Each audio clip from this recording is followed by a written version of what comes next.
Saya hargain supaya dia puas nanti kalau misalnya jadi tersangka dan nanti diketok palu harus dipenjara. Kalau beliau yakin nggak apa-apa, kita kan punya keyakinan masing-masing ya. Dia yakin mungkin saya akan jadi tersangka atau katanya 12 tahun akan ditahan. Laporannya adoptif kan sudah naik sidik penyidikan.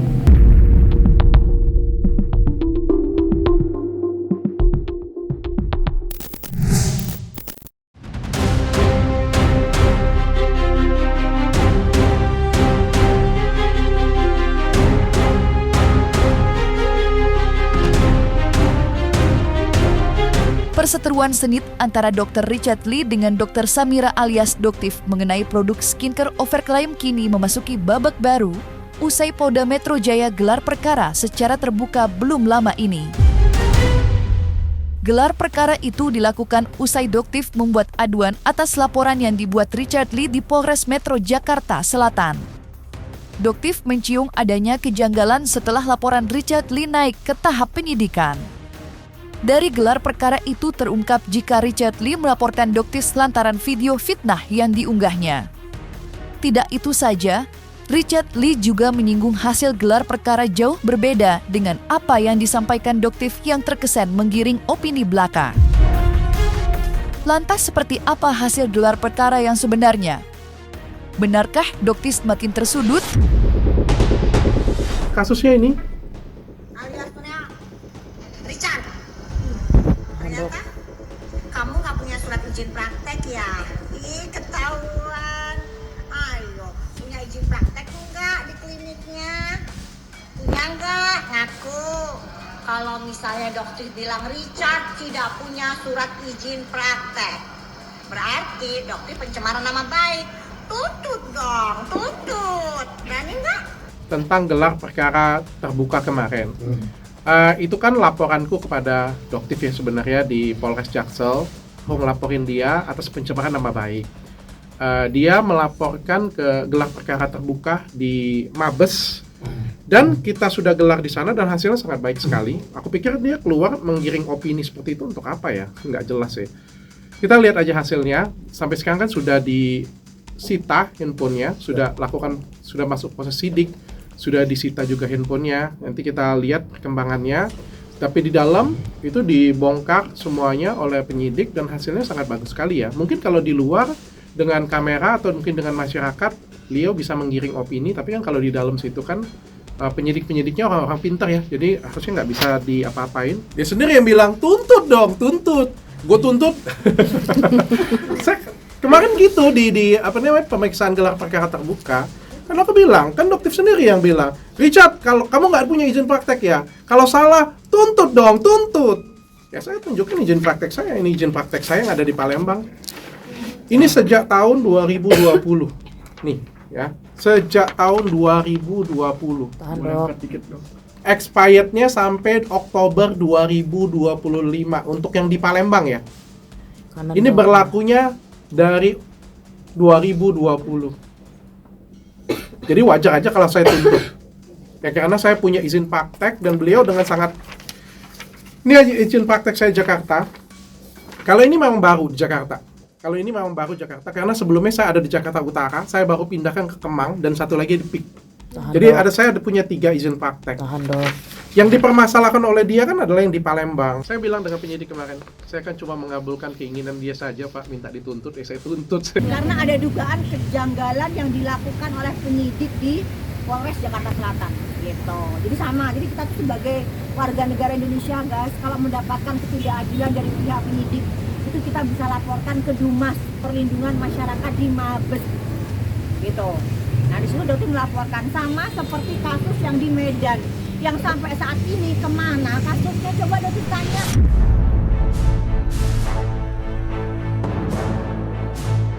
Konflik sesama dokter kecantikan pada awalnya disebut-sebut adanya persaingan bisnis. Namun siapa sangka, makin berkepanjangan konflik yang terjadi, kedua belah pihak tidak hanya menyerang produk, di media sosial keduanya terlibat saling serang secara personal. Tudingan-tudingan Doktif yang mempertanyakan keyakinan Richard Lee dianggap berlebihan dan tak pantas diutarakan. Doktif menolak menyerang secara membabi buta. Baginya apa yang terlontar hanyalah balasan atas pernyataan Richard Lee yang dianggap telah melukai hati umat beragama. Lantas apa tanggapan Richard Lee atas tuduhan Doktif tersebut?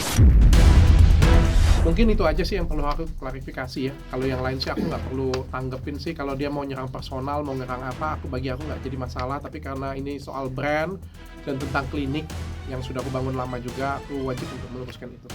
Aku lebih pelit ngomong karena menurutku daripada kita perang argumen, berkelahi, lebih bagus kita fakta aja. Nanti masalah hukum kan tetap berjalan ya, baik laporanku ataupun laporan dia, dan mudah-mudahan sih bulan depan sudah selesai. Dan kalau misalnya ini semua sudah selesai, sudah ada fakta-fakta otentiknya, sudah keluar semua hitam di atas putihnya, nanti aku akan ceritakan semuanya ke kalian. Oke, jadi di sini Doktif tegaskan ya. Dia bilang kenapa kok menyerang personal tentang sunat dan lain sebagainya. Di situ Doktif jelaskan, jangan lupa DRL, kamulah yang menyerang persona Doktif duluan. Kamu yang mengatakan Doktif diceraikan oleh pasangannya Doktif dikatakan mandul lah, anak buah dari HS lah, dokpen dan bla blanya, kan kamu duluan. Gitu, ya. Jadi ayo, kalau kamu tidak menyerang personalnya Doktif kemarin, kamu mulai lagi bilang Doktif apa? Oplas lah apa? Doktif melakukan stem cell yang beneran real. Gitu loh. Dan harusnya istirahat selama 1 bulan gitu loh. Ini ngoceh-ngoceh kayak gini sebenarnya udah dinasihatin sama dokter Jok, jangan gitu loh, karena biar cepet gitu loh, untuk menghilangkan scar. Oh, hidungnya Doktif semuanya normal kok, nggak ada yang dioperasi gitu loh. Kok bisa kamu bikin lagi giringan lagi? Udah cukup, udah kamu fokus ke kasus kamu. Itu sarannya Doktif ya. Sebentar lagi Doktif kan juga melaporkan atas unggahan dia yang memfitnah Doktif tentang Afrizal, anak buahnya. Ya, Doktif pun melaporkan kamu karena itu jelas fitnah. Fitnah itu keji loh. DRL dan kawan-kawan, geng tikus, SS. Kamu perbaiki, tobat. Gitu. Ya, cuman sayang tadi kayaknya menghindar kan, kalian tahu ya, DRL nggak berani menghindar ya. Berarti Doktif mau tanya tadi, gitu, tentang kemu'alafannya yang benar, karena kalau sudah soal agama, jangan pernah mempermainkan agama yang Doktif anut. Ya, itu membangunkan serigala tidur. Akhirnya kan kena pencemaran nama baik kan. Ya, beliau melakukan upaya hukum untuk gelar perkara terbuka, nggak apa-apa, saya hargain. Saya sedikit pun nggak bilang dia takut, nggak bilang dia ada apa-apa, nggak. Saya hargain, supaya dia puas nanti kalau misalnya jadi tersangka dan nanti diketok palu harus dipenjara, biar dia puas bahwa semuanya ini sesuai dengan koridor hukum yang ada. Jadi jangan bilang lagi nanti hukum dibeli, hukum dibayar, dan lain sebagainya. Karena kan dia sudah menempuh semua jalur hukum yang ada. Dan saya nggak jadi masalah. Bagi saya ini fakta kok. Saya punya izin prakteknya, saya punya lengkap, izin klinik saya lengkap, saya punya kompetensi semuanya jelas. Jadi menurut saya selesai sampai di sana ya, silakan nanti dihukum aja.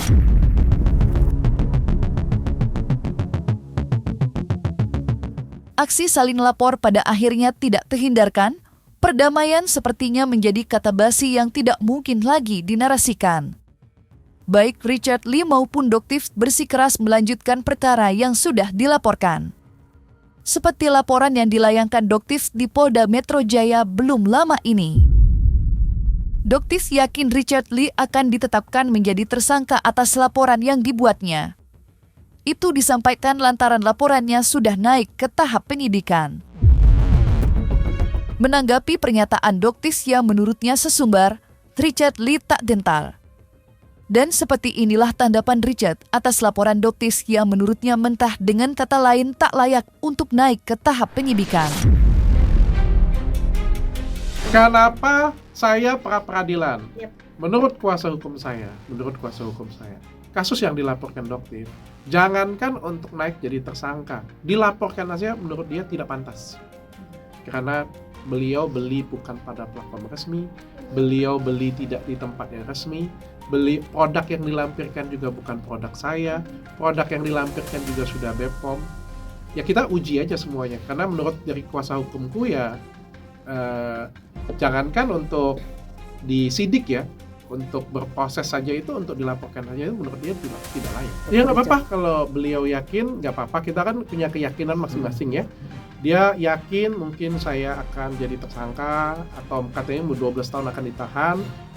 Tim kuasa hukum saya juga yakin bahwa bahkan ini tidak layak untuk dilaporkan. Makanya di pra-peradilankan, karena menurut kita itu tidak layak untuk dilaporkan. Mungkin dia bisa menggiring opini masyarakat. Ya kan, masyarakat kan bisa digiring kanan kiri ya. Mungkin ada juga yang sudah terlanjur cinta dan percaya dengan dia, nggak jadi masalah. Tapi kan kalau kita ngomong di hukum kan kita sesuai dengan fakta dan bukti. Yang dibelinya di mana, belinya punya saya atau tidak, videonya bagaimana, produknya BPOM atau tidak, kelengkapan produknya bagaimana, kan nggak bisa bohong sih. Ya, saya lucu sih, saya senang sih dengan pengacara saya berdebat dengan dia, karena saya ngeliatnya aneh banget ini orang yang di sidang pra-peradilan siapa, yang datang juga siapa. Laporannya adoptif kan sudah naik sidik penyidikan. Ya. Dokter sudah dipanggil kembali. Jadi pemeriksaan dari pihaknya dokter sudah selesai. Nah, dugaannya dokter, statusnya DRL akan dinaikkan menjadi TSK. Dengan ancaman hukuman di atas 5 tahun, begitu status TSK disematkan ke seorang DRL, dipastikan 1000% dia wajib untuk diangkut. Kami meyakini bahwa Dr. Richard itu dalam posisi yang secara hukum nih tidak bisa ditingkatkan menjadi tersangka. Ya, karena banyak hal kami memiliki dasar-dasar hukum yang menurut kami itu adalah dasar hukum yang seharusnya diterapkan. Nah, menurut kami ada kesalahan-kesalahan yang sudah dilakukan selama ini. Nah, tetapi untuk lebih terangnya kami tidak bisa menjelaskan karena itu bagian dari materi hukum. Tapi kami yakin sekali bahwa posisi Dr. Richard secara hukum tidak bisa ditetapkan sebagai tersangka. Itu yang utama. Itu keyakinan kami sebagai penasihat hukum Dr. Richard. Dr. Richard belum sebagai status tersangka. Itu aja. Oke, berarti termohonnya siapa untuk abang pra-peradilan? Ya kalau kita dilaporkan di Polda Metro ya tentu termohonnya dari Polda Metro dong.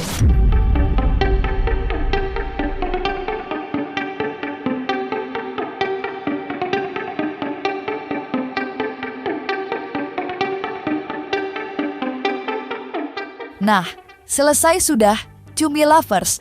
Jangan lupa untuk like, subscribe, dan juga share channel YouTube Cumi Cumi.